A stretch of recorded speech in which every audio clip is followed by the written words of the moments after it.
Ежелгі қазақтарда сал ауруы немесе дененің жартылай салдануы, баланың мүгедектігі сынды аурулары негізінен болмаған. Оның себебі не деп ойлайсыз? Егер солай бола қалған күннің өзінде оны қалай емдеп сақайтқанын білгіңіз келе ме?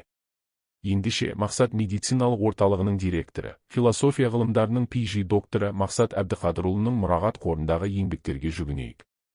Қазақ ауылдарында кейде ойын үшін, кейде қызық үшін баланы қойға, қошқарға, текеге мінгізіп ойнатады, немесе сол арқылы олардың үлкен көліктерге мінуінің дайындығын жасайды. Үнемі үлкенді-кішілі малға мінген балада салдану ауруы болмайды, немесе сүйегі толық жетілмеген, салдық белгісі бар балаларды көлікке мінгізу тәсілдерімен де емдеуге болады.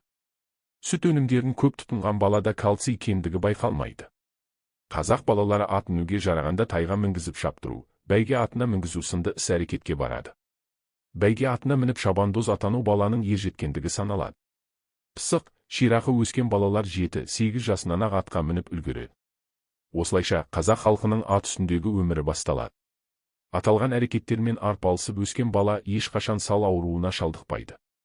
Бүгінгі өмір туралы айтқанда, ата-ананың таза тамақтануы, зина жасамауы, салауатты өмір салтын қалыптастыру дағдысы сынды маңызды түйіндер болашақ ұрпақ үшін қажеттіліктер саналады. Кішкентай балаға ең әуелі ана сүті, одан қалса ешкі сүті мол қоректік күш-қуат береді. Балаға құйрық май сорғызудың да ғылыми негізі бар. Атқа міну қолынан келмесе де, велосипед мінгізу, жеңіл спорттық шараларға қатыстыру сынды маңызды түйіндерге мән берген жөн. Анасы да, баласы да телефонға, телевизорға үйір болса, оның да зардабы көп. Сіздердің тыңдап отырғандарыңыз Мақсат медициналық орталығының басшысы, көрнекті дәрігер Мақсат Әбдіқадырұлының кеңестері.